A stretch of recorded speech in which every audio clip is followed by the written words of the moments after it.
लड़की की मदर जो है वो उसको बोल रही है अपनी बेटी को कि बेटा जो मैंने तुम्हें कुछ करवा के दी थी इलायची वगैरह, क्या वो तुमने किसी दाल सब्जी में डाल दी इलायची? अच्छा। इलायची मतलब मंत्र टूना करवा के, हाँ। क्या तूने किसी दाल सब्जी में डाल दी? उसमें कुछ आयतें लिखी हुई हैं, कुछ और सामान था नीचे से, वो निकाला तो उनको पता चला ये तो मामला गड़बड़ है। उसको हैंग किया हुआ स्केच बना के ना लड़के को वहाँ कार्टून बना के उसको मारने की तैयारी थी उसको। क्या बात है कि जी हमारा जो बच्चा है वो रूम से निकल नहीं रहा बाहर, खेलने के लिए घूमने के लिए हम जा रहे हैं, कहीं पे भी अवॉइड कर रहे हैं जाने के लिए। तो पता लगा कि बच्चे के पास वहाँ ड्रग नहीं है। Oh my God. 13 साल का बच्चा है। 13 साल का बच्चा ड्रग्स? यस, नहीं ले जा पाया तो उसको उसका शरीर अलाउ ही नहीं कर रहा कि वो कहीं घूमने जाए, कहीं भी कुछ हो ऐसा।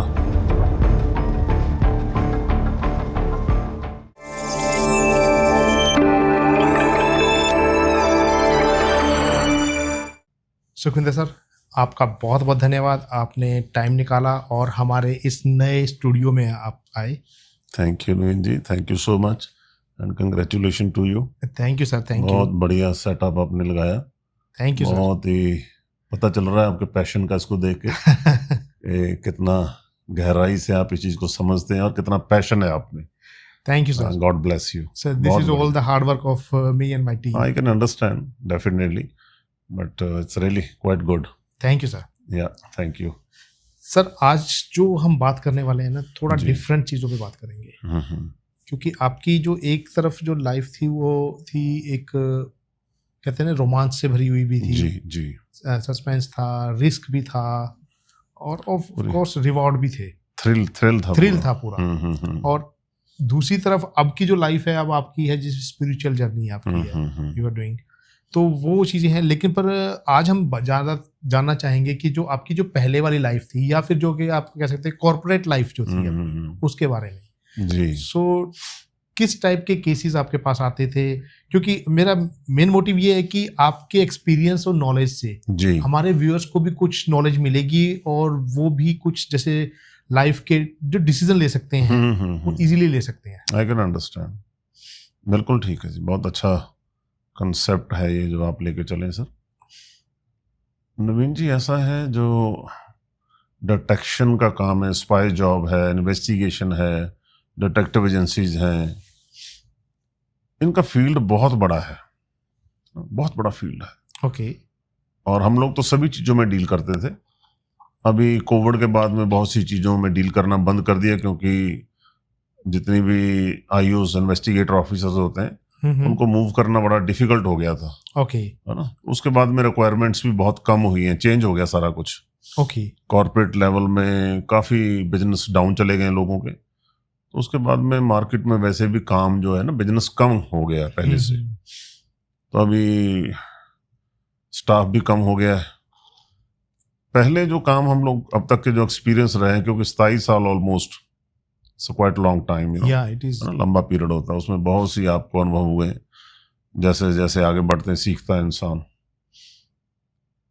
हमारे इसमें आप मान के चलें जो हम लोग डील करते थे, okay, murder case, kidnapping, missing persons, corporate investigation, pre marital investigation, post marital investigation, okay, and cyber crime, और any kind of problem anywhere in India. Yes. Okay. तो बहुत से हम लोगों ने पुलिस के लिए काम किया। ओके। सर अंडर कवर होता है। हाँ, ठीक है ना। तो वो आप तो बिहाइंड द कर्टन होते हो, राइट सर, है ना, सामने नहीं आना आपको। दिल्ली इंटेलिजेंस सेंट्रल इंटेलिजेंस के डीजीपी रहे हैं mister Thind, now he is no more. काफी समय हो गया उनको गए हुए। वो मेरे ऑफिस आए एक दफा, ये बात है नियर अबाउट 2006 या 7 की। ओके। तो वो सिविल एड्रेस में आए। तो मुझे नहीं मालूम कि this gentleman belong to DGP rank और वट एवर, ओके। हाँ। तो अकेले आए वो। उन्होंने मुझे कोई ड्रग्स के रिलेटेड कोई केस थे उनके दिल्ली के, ओके। वो मेरे साथ डिस्कस किए। तो मैं कहा ठीक है सर हम करेंगे। तो ये क्रिमिनल केसेस हैं, तो इसमें हम लोग थोड़ा सा फॉर्मेलिटीज होती है वो करनी पड़ती है। ओके। तो आप अपना आईडी दीजिए, ठीक है। तो जब उन्होंने अपनी आईडी दी मुझे तो आई वाज शॉक्ड कि भाई सेंटर के डीजीपी इंटेलिजेंस, हमारी एक छोटी सी एजेंसी है, क्योंकि गवर्नमेंट के सामने तो हमारी छोटी कुछ है ही नहीं, ऑब्वियस है। ठीक है ना। ठीक है, आप प्राइवेट सेक्टर में बैठे हो, व्हाटएवर, वो अलग बात है। हाँ जी सर। तो मैंने फिर उनसे पूछा, मैं क्या सर आप, वो मेरे को समझ ही ना आए। अब समझ ना, आप डीजीपी से ऊपर कौन होगा, अब वो भी इंटेलिजेंस में, तो फिर आप समझ सकते हैं ना। हाँ जी सर। तो फिर उन्होंने ही मेड मी क्लियर के जी हमारे बहुत कुछ है हमारे पास, ऐसा नहीं कि हमें क्यों जरूरत पड़ी आप लोगों की, ओके। बस बिकॉज ऑफ सीक्रेसी। कहीं पे भी जाके ना सीक्रेसी पे बात रुक जाती है। प्राइवेट सेक्टर में आपको 1 to 1 आप रिपोर्टिंग ले सकते हो, पूछ सकते हो, प्रोटोकॉल नहीं है। हाँ हाँ। गवर्नमेंट में प्रोटोकॉल बहुत ज्यादा है। Right sir. एक डीजीपी को अब एक लेवल पे बात कर सकते हैं, वो इन्वेस्टिगेटर ऑफिसर से बात नहीं कर सकते कि भाई अब इन्वेस्टिगेटर कौन होगा, एक एसओ हो सकता है, डीएसपी हो सकता है, मैक्सिमम एसएसपी हो सकता है। Right sir. ठीक है ना। तो अब उनके साथ डायरेक्ट डीजीपी तो नहीं, प्रोटोकॉल ही नहीं है। हाँ जी सर। लेकिन प्राइवेटली, और मेरे साथ वो 6 साल हम लोगों ने काम किया उनके लिए। ओके। लॉन्ग टाइम है ना। तो 1 to 1 और भी बहुत से इस तरह के ऑफिसर्स रहे हैं जिनके लिए बहुत सा काम किया है, और बहुत से केसेस किए, बिहाइंड द कर्टन सब चलता था, बहुत से स्टिंग ऑपरेशन हुए हैं, है ना, अच्छे लेवल पे काम करते थे। तो सर आपके इतना एक्सपीरियंस रहा है, आपने डिफरेंट डिफरेंट टाइप के केसेस हैंडल किए हैं, तो कुछ ऐसे केसेस जो कि हमारे व्यूअर्स को थोड़ा सा इंफॉर्मेशन दे सकते हैं, थोड़ा सा अवेयरनेस दे सकते हैं, कुछ ऐसे केसेस के बारे में बताएंगे? जी जी जी, वो जनरल केसेस के बारे में बात कर सकते हैं, है ना, जो हमारे समाज में जिनके लिए हमें लाभ हो, फायदा हो, है ना। बिल्कुल सर, प्लीज कॉफी भी। हाँ प्लीज प्लीज, थैंक यू। तो उसमें जैसे हमारा आजकल बच्चों की हम लोग शादियां करते हैं, प्री मैरिटल इन्वेस्टिगेशन का काम है। जहां आपने किसी से बिजनेस करना है तो आपको नहीं मालूम, ठीक है, आपकी थोड़ी देर पहले दोस्ती हुई है, तो प्रभावित हो गए, बिजनेस करना है, करोड़ों रुपए आपने इन्वेस्ट करना है। Right sir. तो उनकी इन्वेस्टिगेशन करवानी कि भाई पर्सन का जो बैकग्राउंड कैसा रहा है ना, तो वो सब चीजें करते हैं, और बहुत बड़ा फील्ड है। ओके। है ना। पर प्री मैरिटल में समाज ज्यादा मतलब हैसल में है, ज्यादा दिक्कतें आ रही हैं उनको। वो कैसे? वो इसलिए है कि वो समय नहीं रहा कि रिश्तेदारी में से किसी को रिश्ता हो जाए। हाँ जी। आजकल बच्चे अपने आप ही अपना पार्टनर डिसाइड करते हैं, अब वो माँ बाप को तो मालूम नहीं है। राइट। है ना, पेरेंट्स बच्चों पे छोड़ देते हैं, ठीक है, अगर आपकी खुशी है तो ठीक है, इट्स फाइन। लेकिन पता लग रहा है 2 महीने बाद ही झगड़े हो रहे हैं, डिवोर्स तक बात चली जा रही है। हाँ जी सर। है ना। तो बहुत सी चीजें हैं साथ में। कई दफा ऐसा होता है कि ठीक है, आपस में लड़का लड़की नहीं जानते एक दूसरे को, लेकिन पेरेंट्स ने मैरिज ब्यूरो से रिश्ता देख लिया, ओके, या न्यूज़पेपर से रिश्ता देख लिया, है ना, साइट्स बनी हुई है बहुत सी, और वहां पे ठीक है, जो उन्होंने अपने डिटेल्स दे दिए हैं तो वही उनके पास है। ओके। मैरिज जो ब्यूरो है, राइट। उसके अलावा उनके पास कोई इन्वेस्टिगेशन तो किया नहीं होता उन्होंने। ऑब्वियस है ना, एक मैच मिला देते हैं, बुला के दोनों को, पेरेंट्स को। हाँ जी।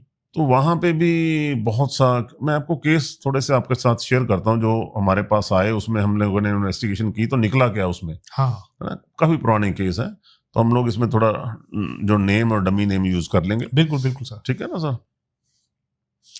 एक हम लोगों के पास कलकत्ता से इन्वेस्टिगेशन के लिए केस आया, ओके, और वो पंचकुला के लिए केस था। लड़की वाले कलकत्ता से थे और मिस्टर बैनर्जी थे कोई, he was quite filthy rich person over there. उन्होंने लड़की की यहाँ पे पंचकुला में एंगेजमेंट कर दी, ओके, और 50 लाख रुपए उन्होंने एज ए उसको शगन लड़के को डाला था, कैश शगन डाला था। और उसके बाद में उन्होंने शादी की डेट फिक्स कर दी। तो वो शादी जो थी वो जयपुर में उन्होंने कहीं रिजॉर्ट बुक करवाया था, वहां पे शादी होनी थी। ओके। लेकिन somebody मेड हिम क्लियर कि भाई आप थोड़ा सा पता तो करो ना मिस्टर बैनर्जी को, कि भाई आपने, क्योंकि जब इनकी एंगेजमेंट हुई थी वो होटल में हुई थी। ओके। वो इनके घर नहीं आए, ये उनके घर नहीं गए। राइट। राइट।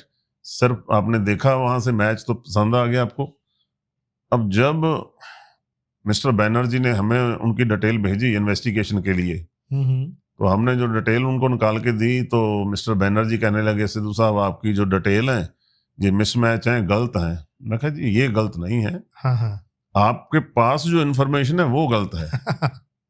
ये तो हमारी इन्वेस्टिगेशन की हुई है सारी, हम लोगों को मालूम है। ओके। तो उसमें इतना ज्यादा मिसमैच था, हम सोच नहीं सकते। ओके। जो पर्सन, जो लड़के का फादर था, जो वो लड़का फादर उसका किसी कंपनी में जॉब करता था।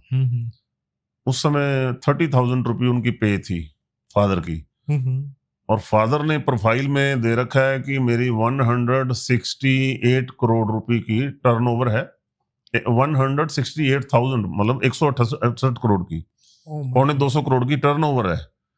और उनका कोई मैन्युफैक्चरिंग यूनिट उन्होंने बताया कि मेरा कोई मैन्युफैक्चरिंग यूनिट है। ओके। राइट। तो 4 कनाल की कोठी उन्होंने अपनी बताई उसमें। अब जब हम लोगों ने इन्वेस्टिगेशन की तो वो कंपनी तो थी वहां पे, एग्जिस्ट कर रही थी, लेकिन वो उसके सीईओ नहीं थे। अच्छा। तो वहां पे एज एक उनके एम्प्लॉय थे, 30,000 रुपये उनकी पे थी। Oh my God. और जो 4 कनाल की कोठी उन्होंने बताई हुई थी उसमें वो एज ए केयर टेकर थे। और जो कोठी के ऑनर थे वो एनआरआई थे, ऑस्ट्रेलिया में रहते थे। अच्छा। ठीक है जी।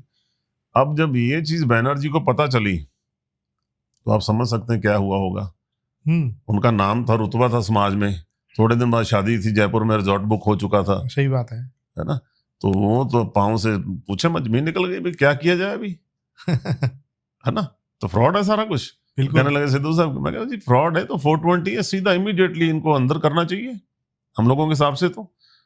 पर उन्होंने किया नहीं कुछ ऐसा। कहते जी हमारी बहुत इंसल्ट होगी, तो 50 लाख है हमारे लिए कोई मैटर नहीं करता। मैं कहा जी बात 50 की नहीं है, बात तो ये है कि कल को ये बंदा, इसको तो 50 लाख मिल गया, सही बात अभी ये है। पता नहीं कितनों को क्या करेगा। हाँ। ठीक है। तो फिर हम लोगों ने अपने तौर पे फिर उसका इंतजाम किया। वो बैनर्जी तो पीछे हट गए। ओके। ठीक है ना, अपने तौर पे उनका फिर, क्योंकि वो जरूरी था, समाज में इस तरह के लोगों को खुला नहीं छोड़ सकते। बिल्कुल सर, बिल्कुल बिल्कुल। तो वो सिस्टम होता है सारा लीगली, तो सारी इन्फॉर्मेशन दे दी गई, तो उन्होंने फिर उनको सारा कर दिया फिर सब। जी। That is interesting case. ऐसे ही मेरे पापा बताते हैं एक स्टोरी। जी। किसी लड़की की शादी फिक्स हुई तो लड़के को पूछा गया लड़का क्या करता है अभी। जी। तो पता लगा कि लड़का तो जो टिम्बर मर्चेंट है। ओके। शिमला में। ओके। तो शिमला में एक जोक भी होता है ना इस पे, तो आई कैन। तो टिम्बर मर्चेंट है, तो उसका क्या हुआ कि शादी हो गई है, ठीक है जी। शादी के बाद जो लड़का जॉब पे ना जाए जी, अब वो क्या रहा घर पे कुछ टाइम। तो जब उसका धक्के से उसको भेजा गया जी, तो वो चला गया फिर बाद में। तो उस घर वालों को शक हुआ भी ये कोई तो गड़बड़ है इसके साथ। जी जी। तो उसकी शादी बाद में इंक्वायरी करवाई तो पता लगा जी वो तो रेलवे स्टेशन पे दातुन बेचता है। I know. तो एक्चुअली तो वो टिम्बर मर्चेंट ही था। हाँ वो तो है। बट उसके बाद टिम्बर कितनी थी वो नहीं पता। हाँ नहीं, ये बड़ा पुराना जोक है ये। ठीक है ना, तो बड़ा इंटरेस्टिंग है। तो इस तरह के है नवीन जी सारे ना मसले, कि अभी बहुत ज्यादा इस चीज में सीरियस होने की जरूरत है लोगों को। खाली पुलाव नहीं पकाने चाहिए। जब हम खाली पुलाव पकाते हैं ना, तो उसका लोग फिर मिसयूज करते हैं कि भाई ये बंदा ऐसा कुछ ढूंढ रहा है तो इसको अभी लपेट लो। बिल्कुल सही बात है ना। तो उसमें नुकसान होता है बहुत ज्यादा। तो जैसे मिस्टर बैनर्जी थे तो वो लकी थे, उन्होंने किसी ने सजेस्ट किया उनको, तो उन्होंने एटलीस्ट ये सर्विस ली हम लोगों से, तो उनका बचाव हो गया। अब अगर शादी हो गई होती तो हाँ बिल्कुल, फिर तो वापसी नहीं है ना सर। सर सही बात है। तो बड़ी दिक्कत वाला मसला था उनके लिए। तो अभी तो 50 लाख उनके लिए कुछ भी नहीं थे ना जी। तो इस तरह के ना बहुत से सारे केसेस प्री मैरिटल के हमारे पास जब इन्वेस्टिगेशन आई हैं, तो उसमें लोगों ने बहुत सारा फ्लॉन्ट करके बहुत कुछ अपना लिखा हुआ दिखाया हुआ वहां पे। एक फीमेल का केस था, उनका लड़का था फीमेल का, उन्होंने भी मैच के लिए कहीं कुछ किया तो आगे से रिश्ता आ गया। तो लड़की वालों ने फिर हम लोगों को अप्रोच किया। तो जो फीमेल थी तो उसने अपना जो मैरिज ब्यूरो था वहां पे अपनी वेबसाइट का भी दे रखा कि मेरी ये वेबसाइट है, सब कुछ है ना। तो वो फीमेल एक छोटा सा ट्यूशन सेंटर चलाती थी। ओके। लेकिन वहां पे उन्होंने मेंशन किया हुआ कि मेरी यूनिवर्सिटी है, मैं यूनिवर्सिटी रन करती हूँ। यूनिवर्सिटी रन करती? यस। बहुत सारी बड़ी बिल्डिंग की फोटोज, उसने बहुत कुछ वहां पे उनको भेज रखा है। ओके। जब हम लोगों ने इन्वेस्टिगेशन किया तो वो she is running just small एक ट्यूशन सेंटर चला रही हैं, 10-15-20 बच्चे, दैट्स इट, है ना। तो वहां पे उन्होंने बहुत कुछ बड़ा बड़ा अपना बता रखा है सब कुछ। तो झूठ भी किस लेवल पे है। हाँ, हम सोच भी नहीं सकते, है ना। और मैं आपको और बताता हूँ कि मतलब कहाँ तक समाज जा चुका है। ये ठीक है आज हम उसमें नहीं है, पर पता नहीं ना हमारा नंबर कब लग जाए। ऑब्वियस है सर, बिल्कुल किसी है। का तो नंबर लग ही रहा है ना उसमें। बिल्कुल बिल्कुल। अभी जो मैं केस आपको बताने जा रहा हूँ, ये तो बहुत हैरानीजनक केस हुआ था। अच्छा। काफी पुराना केस है। एक बहुत फिल्थी रिच पर्सन थे, वो अपने नजदीकी हैं सराउंडिंग चंडीगढ़। ओके। तो क्वाइट फिल्थी रिच पर्सन, मतलब उस समय उनके पास ऑलमोस्ट 30 लाख रुपए पर मंथ रेंट उनको इनकम चंडीगढ़ से थी उनको। ओह ये इंडस्ट्री उनके काफी थे, प्लॉट प्लूट ना। तो लाख रुपया रोज का उनको रेंट ही आ रहा था उस समय में। 16-17 साल हो गए इस बात को। ओके। तो बाकी और बहुत कुछ प्रभु की कृपा थी उनपे। तो उनके पास एक ही लड़का था उनका। ओके। तो वो भी अमेरिका से स्टडी करके आया था। अच्छा। तब MBA वगैरह का बड़ा रुझान था। तो पेरेंट्स जो थे उसके, वो गोल्फर थे। अच्छा। कभी कभी यहाँ गोल्फ खेलने आया करते थे। तो जब लोगों को पता लगा कि इनके लड़के की शादी होनी है, तो बहुत से लोगों ने उनको अप्रोच किया। ठीक है ना, कि मेरी भतीजी है, मेरी भांजी है, मेरी बेटी है। तो इन लोगों को लगा कि भाई पैसा तो हम लोगों के पास बहुत है, अकेला ही बेटा है, हम बुजुर्ग है दोनों। अच्छा। तो हमें ऐसी लड़की चाहिए जो घरेलू भी हो, सामाजिक भी हो, एजुकेटेड भी हो, अवेयरनेस भी हो, फुल पैकेज हो, है ना। ऐसा ना हो कि खाली वो पार्टी करती रहे सारा दिन, क्योंकि पैसा बहुत है घर पे। सही बात है। उन्होंने पंजाब से कहीं से रिश्ता ले लिया। अच्छा। पंजाब से बड़ी 15 दिन के अंदर अंदर शादी हो गई। ओके। अब जब रिश्ता हो गया तो रिश्ते के बाद में उन्होंने जब रिसेप्शन रखी, तो रिसेप्शन पे लड़की को जब इंट्रोड्यूस कराया जाता है, तो इवन लड़की को हेलो हाय तक नहीं करना आ रहा था किसी से भी, कैसे बात करनी है, क्या करना है। अच्छा। उन्होंने बोला कि हमारी भी लड़की जो है वो कनाडा से 3 साल वहां रह के आई है, स्टडी करके आई है। अच्छा। ठीक है। तो हालांकि ऐसा कुछ था ही नहीं। इन्होंने ज्यादा, उनको लगा भी ठीक है, बस जो होना था 15 दिन में जल्दी जल्दी कर दिया सारा कुछ। अब हुआ क्या, जब लड़के को रात को ये सब चीजें पता चली रिसेप्शन पे, तो उसका तो मूड ऑफ हो गया। लेकिन उसकी मदर ने उसको बोला, बेटा कोई बात नहीं, ग्रूमिंग क्लासेस ज्वाइन करवा देंगे तो सब ठीक हो जाएगा, अभी शोर नहीं डाल सकते हम लोग। ओके। है ना, बड़ी बदनामी बड़ी होगी हम लोगों की, मेरे को इतने रिश्ते यहाँ पे थे, मैंने सब ठुकराए थे, तो अभी दिक्कत आ जाएगी। सही बात है। हुआ क्या, उस समय ना इंटरकॉम का जमाना था, घर में सब इंटरकॉम फोन घूमता था। Right right. तो थोड़े 3-4 दिन हुए थे शादी को, तो लड़की कहीं अपने मदर से फोन कर रही थी। अच्छा। उधर उसकी मदर इन लॉ ने फोन उठा लिया, इंटरकॉम, बाई चांस कह लीजिए, वट एवर जो भी हो। तो उसमें लड़की की मदर जो है वो उसको बोल रही है अपनी बेटी को कि बेटा जो मैंने तुम्हें कुछ करवा के दी थी, इलायची वगैरह, क्या वो तुमने किसी दाल सब्जी में डाल दी इलायची? अच्छा। इलायची मतलब मंत्र टूना करवा के, हाँ। क्या तूने किसी दाल सब्जी में डाल दी? तो लड़की कह रही है कि मुझे नहीं लगता मैं इनकी किचन में सारी उम्र जा सकूंगी, क्योंकि इनके तो है शेफ काम करते हैं। अच्छा। ठीक है ना, तो मुझे नहीं लगता मैं किचन में जा पाऊंगी। जब इतनी बात उसकी मदर इन लॉ ने सुनी, तो लेडीज तो इस बात को पकड़ लेती हैं तुरंत। बिल्कुल सही बात है। उसने बोला इलायची वाली बात कहाँ से कैसे आ गई? ठीक है, तो तुरंत उसको समझ आने लगा कि तो मामला गड़बड़ है कोई। ओके। हालांकि लड़की वाले भी अच्छे, काफी रिच थे, 150 एकड़ उनके पास जमीन थी, 2 पेट्रोल पंप थे, 2 शैलर थे उनके, एक लड़की का भाई था, जब 2 भाई थे। ठीक है जी। और अब उन्होंने हुआ क्या कि जब ये सारी बातचीत सुनी उन्होंने, तो उनके लड़के को ना बुखार होना शुरू हो गया। अच्छा। मतलब जैसे तो इन्होंने पैरेलल ये बात सुन ली, हाँ। उधर पैरेलल लड़के को बुखार हो, और वो शिवरिंग बैडली। तो इन्होंने उनको भेजा कि जाओ भाई आप जाके थोड़ा लंच वगैरह बाहर करके आओ, घूम के आओ। तो मदर ने जब उसकी मैट्रेस चेक की लड़के की, तो वो मैट्रेस के नीचे उसके मुसलमानी कुछ काम करके रखा हुआ था मैट्रेस के नीचे। Oh my God. हाँ, ठीक। तो मदर ने वो निकाला वहां से, उसमें कुछ आयतें लिखी हुई हैं, कुछ और सामान था नीचे से, वो निकाला। तो उनको पता चला ये तो मामला गड़बड़ है। सही बात उसको है। उसको हैंग किया हुआ स्केच बना के ना लड़के को, वहां तो कार्टून बना के उसको मारने की तैयारी। मारने की तैयारी थी उसको। क्या बात है। ठीक है, ताकि सारी प्रॉपर्टी हम लोगों के पास आ जाए। तो ये सब किया। अब उस समय फिर चलो उन्होंने कहीं हम लोगों का न्यूज में पढ़ा था, न्यूज़पेपर में, तो वो मियाँ बीवी हम लोगों के पास आए अच्छा। कि जी तब ना 498 का बहुत ज्यादा जोर था। 498 डॉरी का एक धारा है, डॉरी लोग लेते ना हाँ हाँ हाँ, केसेस में, तब डॉरी केसेस बहुत ज्यादा प्रबल था मसला। बिल्कुल बिल्कुल। कहीं भी कुछ कंप्लेंट लड़की कर दे तो समझो सारा परिवार अंदर। सच झूठ तो बाद की बात है। बात 6-6 महीने जमानत नहीं होती थी। सही बात है। ठीक है ना, आगे उनके जवाई तक, लड़कियां तक जेल में चले जाते थे। तो अब वो हम लोगों के पास आ गए, तो हमने उनको बोला कि भैया शोर मत डालना, आप इसको आप सीक्रेट रखो, आपकी अगर कहीं उनको पता लग गया तो वो दिक्कत हो जाएगी।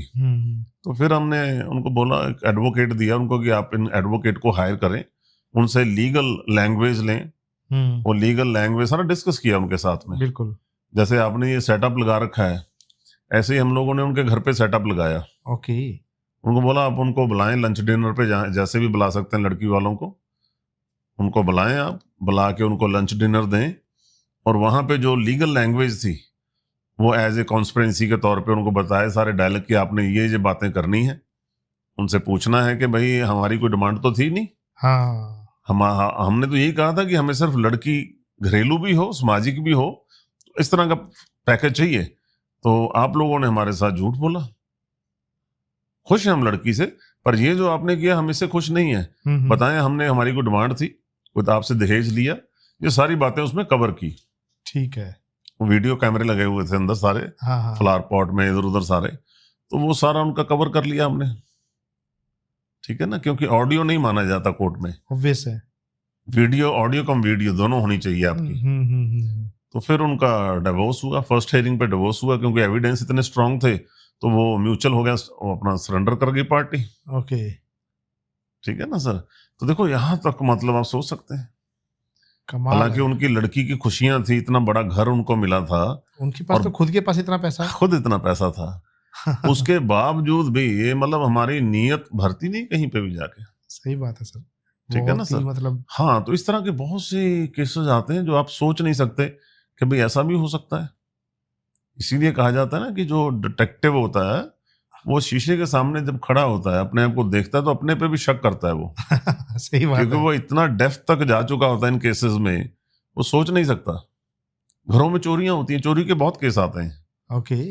और चोर कौन होता है? घर के बड़े लोग चोर हैं घरों में, बड़ा बेटा चोर है, और घरों में अच्छा सब ज्वेलरी सब सब करके निकल जाते हैं और बेचारे नौकरों को फंसा देते हैं। हालांकि नौकर ऐसा काम बहुत रेयर होता है जहां नौकर को ऐसा काम करे। सही बात है, क्योंकि पहला शक तो उसी पे जाएगा। नहीं, बना देते हैं ना, जिसने चोरी करनी है वो ऐसा सिस्टम रच देता है, आस्ते आस्ते चक्रव्यूह रच देता है अपने घर में, ताकि उसी पे डाउट जाए। सही बात है। बहुत से इस तरह के केसेस आए हैं। जब इन्वेस्टिगेशन होती है, उनका लड़का फंसने लगता है तो केस बंद करवा देते हैं। देखिए आप। सही बात है सर, बिल्कुल सही बात है सर। एक केस आप बता रहे थे ना कि वो 13 ईयर वाले बच्चे का, वो क्या था? सर ऐसा है, अभी जो सिस्टम चल रहा है ना समाज में, बड़ा अनसर्टन है। कैसे? अनयूजुअल है, हम सोच नहीं सकते। एक मतलब बहुत से, चलो उसमें से एक ये केस है। बच्चों की लोग बहुत इन्वेस्टिगेशन करा रहे हैं, बड़े लंबे समय से करा रहे हैं, ऐसा कि नहीं अभी करवा रहे हैं। बच्चों की? हाँ, बच्चों की, टीनेजर जो बच्चे हैं। अच्छा। अब वो टीनेजर रहे नहीं, हमें लग रहा है कि टीनेजर है। ना, वो बहुत आगे निकल चुके हैं। ओके। घर से जा रहे हैं, ट्यूशन पे जा रहे हैं, ट्यूशन पहुंच ही नहीं रहे, स्कूल नहीं पहुंच रहे। जिनके चलो पेरेंट छोड़ रहे हैं, बस लगी हुई है वहां पे तो ठीक है। जहां पे थोड़ा सा आपने उनको इंडिपेंडेंट कर दिया, हाथ से निकल गए बस, बिल्कुल गए। और इनमें से ये बड़ा हैरानीजनक केस था। ये दुबई घूमने के लिए गया परिवार। ओके। दुबई से कॉल आई मुझे इंडियन फैमिली थी, दुबई से कॉल आई कि जी हमारा जो बच्चा है वो रूम से निकल नहीं रहा बाहर खेलने के लिए, घूमने के लिए हम जा रहे हैं, कहीं पे भी अवॉइड कर रहे हैं जाने के लिए। तो पता लगा कि बच्चे के पास वहां ड्रग नहीं है। ओह माय गॉड, 13 साल का बच्चा है। 13 साल का बच्चा ड्रग्स? यस, नहीं ले जा पाया। तो उसको उसका शरीर अलाउ ही नहीं कर रहा कि वो कहीं घूमने जाए, कहीं भी कुछ हो ऐसा। ठीक है सर। तो फिर उसकी यहाँ पे हम लोगों ने सारी इन्वेस्टिगेशन की। जब वो आए वापस, उसको वहाँ ट्रीटमेंट उसको करवाना पड़ा बच्चे को। ओके। उसकी हालत बिगड़ गई वहाँ पे, क्योंकि यहाँ पे तो उसको डोज मिल रहा था। हाँ। देखो 13 साल का बच्चा, जहाँ पे पेरेंट्स ने जरा सी ढील दे दी, जहाँ स्टाफ पे आपने छोड़ दिया, बहुत से घरों में संपन्न घर हैं, पैसा अच्छा है, वहां पे ये सब चीजें हो रही हैं। जहां पे आपने जरा सा बच्चों को ढीला छोड़ दिया, इंडिपेंडेंट कर दिया। आज का जो समय चल रहा है, बड़ा संभलने की जरूरत है। सही बात है। जब तक कम से कम बच्चा आपका 20-22 तक का ना हो जाए, उस पर बिल्कुल ध्यान रखें। सब बच्चों को अपने माँ बाप को लगता है कि मेरा बच्चा ऐसा नहीं है। जब तक वो पकड़ में नहीं आ रहा तब तक आपको नहीं मालूम है। बिल्कुल सही। ठीक है ना सर? तो इसलिए बड़ा ध्यान रखने की जरूरत है। मैं आपको अपने बच्चे की बात बता देता हूँ, अपने बेटे की बात बता देता हूँ। बच्चे तो सारे एक ही है ना, क्या दिक्कत है उसमें, कोई ऐसा मसला नहीं है ना। बेटा मेरा कॉलेज गया और मैंने उसको पूछा, बेटा तेरी गाड़ी में जीपीएस लगवा दूं, जा तू सीधा कॉलेज जाएगा और घर वापस आएगा। कहता नहीं पापा, मैं घर ही आऊंगा वापस। मैं कहा ठीक है बेटा, मुझे क्या चाहिए और, ठीक है ना, क्योंकि हम लोग डिटेक्शन में हैं तो अपने घर से शुरू करेंगे ना पहले। बिल्कुल सही बात है। हाँ सही बात है। कहता नहीं पापा, मैं तो घर पे ही आऊंगा सीधा। चलो अच्छी बात है। मैंने फिर भी एक अपने आयुष की ड्यूटी लगा दी। अच्छा। कि भाई तूने, बेटा मेरा जा रहा है, फर्स्ट डे इसका है कॉलेज का, तो 1 हफ्ते के लिए तूने इसको फॉलो करना है, जो भी हो तो मुझे आप बताते रहना। ठीक है जी। बेटा पहुंचा, कॉलेज गया, वहां पे एक और हमारे मित्र हैं, उनका बेटा साथ में इसके था। अच्छा। थोड़ी देर बाद 1 घंटे स्कूल वहां कॉलेज से निकले, 1 घंटे बाद निकल के ये पहुंच गए वाइन शॉप पे। अच्छा। हालांकि बेटा मेरा नहीं करता था ड्रिंक, क्योंकि 18-19 साल की उम्र थी, लेकिन जब उम्र ऐसी होती है तो करने में समय नहीं लगता। बिल्कुल सही बात है। ठीक है जी। हाँ जी सर। ये पहुंच गए वहां पे, इन्होंने जाके एक थोड़ा क्वार्टर लिया ड्रिंक का और एक शायद बियर बाय की, तो मेरे पास ठा फोटो पहुंच गई घर पे। ठीक है जी। और चलो एनीवे, मैं कहा ठीक है, कुछ नहीं बोलना, फॉलो करते रहो। ठीक। इन्होंने अपना गाड़ी में बैठ के, दोनों ने, लड़कों ने खाई पिया, अपना खा पी के तो दोपहर को बेटा घर वापस आ गए। तो मैंने कुछ नहीं बोला उसको, क्योंकि हम लोग भी इन्हीं उम्रों से निकले हुए हैं ना सर। सही बात है सर। जब बच्चे बड़े हो रहे हैं तो फिर दोस्ती होनी चाहिए बच्चों के साथ। आपको ऐसा नहीं कि आप वहां पे कोई दुश्मनी वाली बात है, बच्चे हैं ना, तो वहां पे आपको हैंडल करना है सिचुएशन को। ऐसा नहीं कि वो पैनिक हो जाएं, जब वो इतना डर जाएं तो कल को और सिचुएशन चेंज हो ना। बिल्कुल सर। दोस्त बने बच्चों के, है ना, और अच्छे हेल्दी दोस्त, हेल्दी रिलेशनशिप होनी चाहिए। तो मैंने कुछ नहीं कहा, मैंने बेटे को पूछा, बेटा कैसा रहा दिन? कहता पापा बहुत अच्छा रहा। मैं कहा हाँ, वो मुझे भी नजर आ रहा है, बहुत अच्छा बेटा दिन रहा आपका। तो ये आपकी वीडियो फोटोज मेरे पास हैं, तो मैंने दिखाई वीडियो फोटो। तो बस फिर पाँव से जमीन निकल गई। तो अभी वो याद करता है। ओके। नाउ इज 27, 10 साल पुरानी बात है। कहना पापा, अगर आप उस दिन बाई चांस इस चीज को मिस कर देते, ना ध्यान रखते, हाँ, तो हो सकता है मैं गलत डायरेक्शन पे चला गया होता। सही बात है। देखो आप, है ना। तो उसने भी इस चीज को अप्रिशिएट किया, रियलाइज भी किया। तो मैंने फिर उसको पूछा, मैं कहा बेटा मैंने 7 डेज के लिए बोला अपने इन्वेस्टिगेटर को आपका फॉलो करने के लिए, अब बोलो उसको हटा लूं, जहां भी चलने दूं। तो नहीं, वो समझा, उसने बहुत शर्मिंदगी भी महसूस की, अपोलोजाइज भी किया, आगे के लिए प्रॉमिस भी किया, है ना। मैं कहा नहीं, शर्मिंदे होने की जरूरत नहीं इसमें, ये उम्र ही ऐसी है। सही बात है सर। ठीक है ना, समझने की जरूरत है। ऐसा कुछ नहीं कर दिया तुमने, ड्रिंक की है कोई बात नहीं, पर इसको समझो, अभी उम्र नहीं है आपकी। Right sir. अभी पढ़ो अपना, थोड़ा स्टैंड हो, दुनिया खा पी रही है, बाद में नहीं रुक पाओगे तो अप टू यू ओनली, है ना। तो वो प्रभु ने चलो बड़ी अच्छी कृपा की उसके बाद में। तो समझा बच्चा, फिर उसने अपनी पूरी स्टडी कंप्लीट सब, कभी फिर उसके बाद ऐसा मौका नहीं मिला। तो ये हम लोगों को बहुत जरूरी है बच्चों के ऊपर चेक रखना। और मैं अपने बच्चे को, मैं सोच नहीं सकता कि मेरा बच्चा ऐसा कर सकता है। वो इतना शरीफ, मतलब वेरी वेरी, आप तो मिले हो मैं मिला हूँ, he is really very decent, मतलब वेरी वेरी इनोसेंट आल्सो, हाँ ठीक है ना। लेकिन वो उम्र होती है, वो तो है सर, थोड़ा बट एक सर्कल बंदे आपको हो की जो जाता है। पर्सनालिटी होती है ना, जब मिलते हैं हाँ, फर्स्ट टाइम, आपको पता लगता है कि what kind of guy is. नहीं इज वेरी, मतलब god fearing person, no doubt. और अब तो बहुत ही humble and all, you know, जे माना जाना, वो सब बहुत अच्छा है। तो लेकिन वो मौका होता है 20-22 साल तक, थोड़ा ध्यान रखना पड़ता है। हाँ बिल्कुल सर। 16 से लेके ये जो 19-20 साल तक है ना, 3-4 साल, ये बहुत बच्चों के लिए आज के समय में, बिल्कुल सर, क्योंकि बिल्कुल सही समाज में इतनी बच्चों के लिए ऑप्शन है, आप सोच नहीं सकते, बच्चे किसी भी तरफ अट्रैक्ट हो सकते हैं। बिल्कुल सर, है ना, कितने भी आप अच्छी बड़ी फैमिली से हो, कितने भी बच्चे एजुकेटेड हो, सब कुछ हो, लेकिन वो ठीक है आपको नहीं बताएंगे, पर अपना बिहाइंड द कर्टन जो चल रहा है, तो वो कुछ ना कुछ ऐसा होता रहेगा जो हमें एक्सेप्टेबल नहीं होगा, और कल को बच्चे के लिए भी जो काफी दिक्कत खड़ी हो जाएगी। बिल्कुल सर, सही कह रहे तो हो। वो जरूरी है, वो ध्यान रखना इन चीजों का। ये तो सर बिल्कुल आप सही कहा, क्योंकि यही चीजें हैं कि अब बीइंग ए फादर, अब समझ आता है कि कई बारी जी, घर में मम्मी पापा हमारे को पहले जब छोटे होते थे क्यों रोकते थे, क्यों चीजें समझते, क्योंकि अब सेम चीज हम करते हैं, तो वी अंडरस्टैंड कि वो क्यों करते थे। बिल्कुल ठीक है। एंड फील लाइक कि वी वर लकी कि पेरेंट्स की ऐसी गाइडेंस हमें मिली। पहले नवीन जी समय भी अच्छा था, हाँ इतनी तेजी नहीं थी समय में। बिल्कुल सही कह रहे अभी तो रोड रेस बहुत ज्यादा है, बहुत ज्यादा।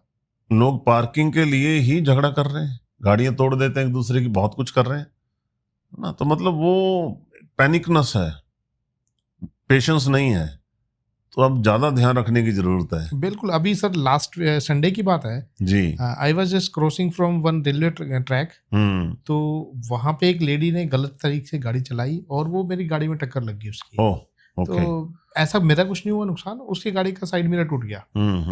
And then she wants to settle all those things with in the standing in the on the railway track. Okay, कि उसे वहीं करना है रेलवे ट्रैक पे। मैंने उनको बोला मैडम थोड़ा आगे चलो, हम आगे बात करते हैं। तो उन्होंने क्या किया कि रेलवे ट्रैक तो क्रॉस कर लिया, लेकिन वहां पे फिर गाड़ी रोक ली।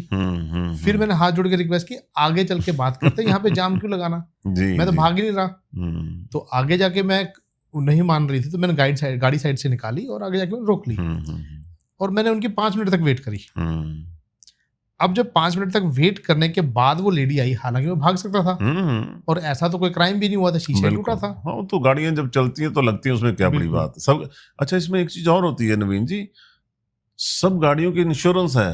हाँ, अगर आपकी गाड़ी लग गई है, रोड पे चलेंगी तो लगेंगी, बिल्कुल हो सकता है, तो आप अपने अपने इंश्योरेंस क्लेम करो, शांति से अगर आप सोल्यूशन निकालोगे निकल जाता है। तो मैंने उनके लिए बात करने के लिए मैं 5 मिनट तक वो वेट किया, फिर वो आए, उन्होंने गाड़ी मेरी गाड़ी के आगे लगाई, फिर पता नहीं 3-4 फोन करे इधर उधर जहां करने थे, and I was just waiting कि हम बात कर लेते हैं।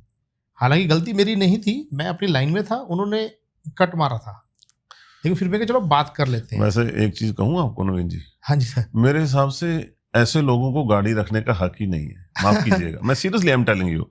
आप थोड़ा सा खुला रख के चलें दिमाग अपना, जब गाड़ियां रोड पे चलेंगी तो लगेंगी। बिल्कुल। साइड मिरर क्या कॉस्ट रखता होगा? साइड मिरर डिपेंड करता है, नॉर्मल गाड़ी 500-700, थोड़ी लग्जरी गाड़ी तो 5-7 हजार बस, ठीक है ना जी। अगर ज्यादा है तो आप अपना इंश्योरेंस क्लेम कर लें, बिल्कुल कर बजाय कि आप रोड पे रुक के किसी को आप अपनी पावर दिखाएं, लोगों को फोन करके बुलाएं इधर उधर, डजंट लुक नाइस। अब अगर आपके पास गाड़ी आ गई है तो आप एक क्लास में शामिल हो जाते हैं। और आजकल सर एक चीज और भी है कि जो कहते हैं विमेन एम्पावरमेंट का झंडा इतना लेके चल रहे होते हैं लोग, कि अगर कोई लेडी है तो शी फील लाइक कि मेरा तो हक है, अब मैं जो बोलूंगी वो सच है। चलो वो तो हम लोगों ने समाज में हक दिया हुआ है वैसे, हाँ, फीमेल को ना, लेकिन वो गलती एक्सेप्ट करना भी आना चाहिए ना, कि भैया गलत किया है। हाँ, तो वो चलो वो अलग अलग देखो सोच है अपनी, वो कुछ वो मेंस में भी है वो ना, है ना। हम कहें कि खाली फीमेल में, तो वो इंसान बंदों में भी वो चीज है, मेल फीमेल का तो ये तो है, जहाँ पे है वहां पे है। देखिए इसमें मैं एक चीज और बताऊं, मैंने थोड़ी देर पहले आंकड़े पढ़े थे कुछ, मैं आपसे जानना चाहता हूँ, आपके हिसाब से इंडिया में कितने % लोगों के पास गाड़ी होगी? जैसे भी 150 करोड़ होने वाले हैं लोग, 140 के करीब हैं, तो कितने लोगों के पास गाड़ी होगी, कितने % लोगों के पास? हार्डली मेरे ख्याल से 20-30%। ना ना ना सर, तो बहुत बड़ा आंकड़ा बता रहे हैं आप। अच्छा जी, 6.7 के पास गाड़ी है, 7% पकड़ के चले आप। और फिर भी इतनी गाड़ियां, 7% लोगों के पास गाड़ी है। मैं तभी तो कह रहा हूं, आप कितने भाग्यशाली हैं कि 150 करोड़ में से आपके पास गाड़ी है। 41% के पास मोटरसाइकिल है, ठीक है जी, और 67% के पास साइकिल है। 3 के पास साइकिल भी नहीं है, 33% लोगों के पास। सही बात है। अगर आप वो 7% में आ रहे हो कि आपके पास प्रभु ने आपको गाड़ी दी हुई है, तो आप बहुत भाग्यशाली हैं। बिल्कुल सही है। आप वो जो 93% लोग जो नीचे हैं, आप उनमें से 7% में से हैं। तो आप उसका आनंद लें, बल्कि अपने आप को थोड़ा मान महसूस करें, प्रभु का धन्यवाद करें कि प्रभु शुक्र है तेरा। बिल्कुल बजाय कि अब छोटी छोटी बातों को लेके आप देखें अपनी हैसियत कितनी ऊंची हो गई है। सही बात है सर।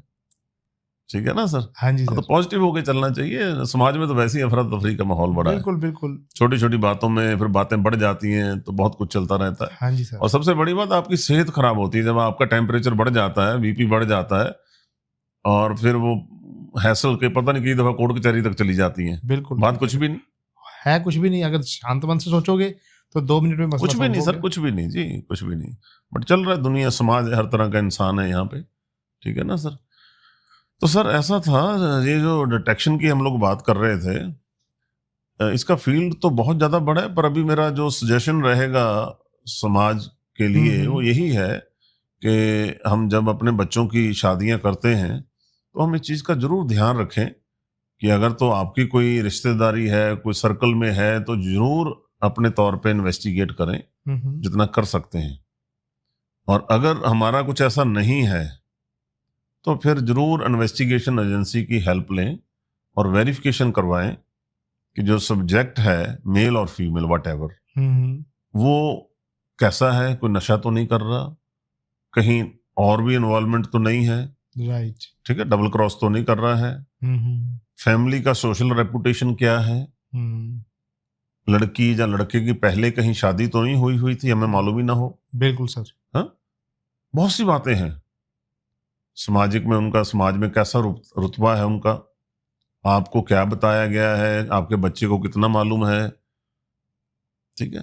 तो ये सब चीजें, क्योंकि बाद में इसकी वापसी नहीं है सर, बिल्कुल नो यू टर्न। बाद में तो फिर दोनों की लाइफ खराब है, दोनों के ईगो क्लैश हो जाते हैं, एक दूसरे को डिवोर्स नहीं देते, कई साल कोर्ट कचहरी में आप उम्र निकल जाती है, पेरेंट्स लग से। सही बात है, एवरीवन सफर्स। हाँ, फिर आपके दूसरे बहन भाई जो छोटे हैं आपसे, उनके लिए बहुत हैसल हो जाती है, उनकी शादियों के लिए दिक्कत आती है, क्योंकि एक स्टैंप लग जाती है ना कि उसका बच्चा तो ऐसा, उसका बच्चा ऐसा। वो है नहीं है, लेकिन वो आप लिटिगेशन में तो आ गए ना सर। बिल्कुल सर, बिल्कुल।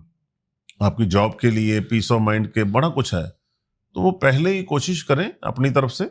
बाकी आपकी किस्मत है, लक है। हाँ जी। लेकिन जितनी प्रभु ने हमें बुद्धि दी है, चेतन सत्ता दी है, माइंड दिया, तो उसको जरूर यूज करना चाहिए। तो इन चीजों को भी बजट में रख लेना चाहिए कि भाई हम इसकी इन्वेस्टिगेशन करा लें। तो बहुत ज्यादा इसके चार्जेस वगैरह नहीं होते हैं, नॉमिनल। अगर हम एक नॉर्मल इन्वेस्टिगेशन करवाते हैं पर्सन की, उसमें रफली 2 हफ्ते लग जाते हैं। ओके। क्योंकि हम लोगों ने सीक्रेसी के साथ उसको करना होता है, ताकि किसी तरह की कोई सामने किसी को पता ना चले और समाज में भी कोई बात ना जाए। सही बात है। ताकि किसी की भी कोई प्राइवेसी हर्ट ना हो, ताकि सिर्फ न्यूट्रल इंफॉर्मेशन हमें मिल जाए। हमने कोई अपनी तरफ से वहां पे कोई चीज क्रिएट नहीं करनी, हमने गैदर करनी होती है। जो ग्राउंड पे है वो चीज को गैदर किया, अगर उसका कोई एविडेंस है ग्राउंड पे तो एविडेंस ले लेना है, क्योंकि हमारी रजिस्टर्ड एजेंसी है सर। हाँ जी सर। तो हमें अलाउ है उसमें, तो हम लोग चीजें कर सकते हैं। तो वो हम लोग करके देते हैं। तो उसमें नॉमिनल जो चार्जेस होते हैं 35,000 से लेके आप मान के चले 75,000 रुपये तक चार्जेस होते हैं। डिपेंड करता है वेरी सिचुएशन। हाँ, कि भाई किस तरह का है सारा, है ना, डिपेंड करता है। Okay, उनकी क्या क्या रिक्वायरमेंट्स है, उनको कितनी जानकारी है, कितनी नहीं है, जब थॉरोली पता करना है, तो उसमें रफली 2 हफ्ते लग जाते हैं सर। ओके, है ना। उसमें थोड़ा सर्विलेंस पे रखा जाता है, फिर वहां से क्लू मिलते हैं, फिर उनके ऊपर इन्वेस्टिगेशन होती है। आजकल वो समय चला गया कि आप पड़ोसियों से पूछ लेंगे, उससे पूछ लेंगे, वो पूछने पे इमीडिएटली सीक्रेसी आपकी लीक हो जाती है, तो वो फिर किसी को अच्छा नहीं लगता कि आपके बारे में कोई इंक्वायरी कर रहा था। बिल्कुल सर। ठीक है। और अगर आपको इंक्वायरी मिल भी रही है पड़ोसियों से, तो आपको नहीं मालूम वो पड़ोसियों के साथ उनकी जेलस करते हैं, जहाँ वेलविशर हैं, वो न्यूट्रल इन्फॉर्मेशन नहीं, जेन्युइन इन्फॉर्मेशन का नहीं पता कि ये सच्चा है कि नहीं। हाँ, न्यूट्रल इन्फॉर्मेशन नहीं मिलेगी आपको। Right sir. ठीक है ना सर? हाँ जी। हाँ, तो इसलिए समाज में ये बहुत बड़ा रोल है समाज में इन चीजों का। आप मैच आपने देख लिया, लेकिन अगर मिस मैच हो गया कहीं पे, तो फिर झगड़े बहुत हैं परिवारों में, फिर और सामाजिक लोगों को भी बीच में आना पड़ता है। ठीक है ना सर? फिर वही कोर्ट कचहरी, एडवोकेट, वकील, सब कुछ फिर बहुत ज्यादा, अभी तो बहुत ज्यादा चल रहा है। तो अगर पहले इन चीजों को हम थोड़ा सा इंक्वायरी करके चलें, तो ठीक है, बच्चों का अपना मैच है वो ठीक है, इट्स फाइन, पर उसकी इंक्वायरी तो हो, कम से कम पता तो हो हमें, जो बच्चे कह रहे हैं वो ठीक है गलत है, सही बात है, किस लेवल तक हमें पता है ना जी? पहले लोगों के ना पुश्तैनी घर होते थे, एक जगह पे कोई रह रहा है, उसके पता है कि दादाजी ये थे, ये काम करते थे, आगे उनके फादर थे, ये काम थे, ताया ये काम करते थे। अभी सब लोग, कोई कहाँ से आ रहा है, कोई किस शहर में आके रह रहा है, हाँ, मालूम नहीं किसी का भी, सफल हो चुका है एवरीथिंग। बिल्कुल, कोई कहीं चला गया, कोई कहीं चला गया। हाँ, तो आपको किसी की बैकग्राउंड मालूम ही नहीं है। ठीक है सी, तो कम से कम जो एट प्रेजेंट ग्राउंड पे उसको तो देखें, बैकग्राउंड नहीं मालूम है, इट्स फाइन, अभी क्या चल रहा है ग्राउंड पे। हाँ, वो तो हो गया ना सर, क्योंकि पहले लोग एक जगह रहते थे, वहीं खेती करते थे, वहीं जो भी करता था, बिजनेस हो, खेती हो, व्हाटएवर। जैसे अब अपने हमारे पेरेंट्स हैं, वो अपनी जगह छोड़ के इधर आ गए, हाँ, फिर हम एज ए उनके किड्स हैं, वहां छोड़ के फिर जॉब करने कहीं चले गए। वही ना, that's what I am saying, मतलब चेंज हो जाएगा। हाँ, तो वो तो चीजें रही नहीं पहले वाली। हाँ जी सर। तो अभी एट प्रेजेंट तो देख सकते हैं ना कि हाँ, जो आपका सब्जेक्ट है, मेल और फीमेल व्हाटएवर, कि उनकी हैबिट्स कैसी हैं, बिल्कुल, उनकी नाइट लाइफ कैसी है, नाइट लाइफ है नहीं है, उनके रिलेशन कैसी है लोगों के साथ में, कहीं पे मोर देन फ्रेंडशिप तो नहीं है, इधर पता लगे आपका जो बेटा या बेटी है उसके साथ भी रिलेशन में है, पता लगे पैरेलल और भी रिलेशनशिप्स हैं, कोई नशे का आदी तो नहीं है, और कोई स्मोकिंग, ड्रिंकिंग, कुछ और चीजें तो नहीं है। बिल्कुल सर, है ना? तो बाद में वापसी नहीं है जी। सिद्धू सर, आपने बहुत एक अच्छी इन्फॉर्मेशन दी है, जो कि एक कई ऐसे पॉइंट्स हैं जिनको आपने टच किया। थैंक यू, जो बहुत इम्पोर्टेंट था जी, हमारी सोसाइटी के लिए, लोगों के लिए, व्यूअर्स के लिए, पर्सनली भी जी, जिसके ऊपर थोड़ा ध्यान दिया जाना चाहिए। हाँ, जरूरी है जी। ये बेसिकली ना नवीन जी, इन्वेस्टिगेशन का, स्पाई का फील्ड है, इसमें इससे ज्यादा आगे गहराई में जा भी नहीं सकते हम लोग। बिल्कुल सर, क्योंकि सब केसों में लोगों की सीक्रेसियां होती हैं, बहुत कुछ होती हैं, तो हमने थोड़ा सा ऊपर से हल्का हल्का टच किया सभी पॉइंटों को, ताकि है ना, हल्का हल्का हम लोग उन चीजों को समझ जाएं। अदरवाइज तो ये तो बहुत ज्यादा गहराई है इन चीजों में। हाँ जी सर, हम लोग सोच भी नहीं सकते जी। Thank you sir, thanks for giving us time. Most welcome, thank you Naveen ji, thank you very much ji.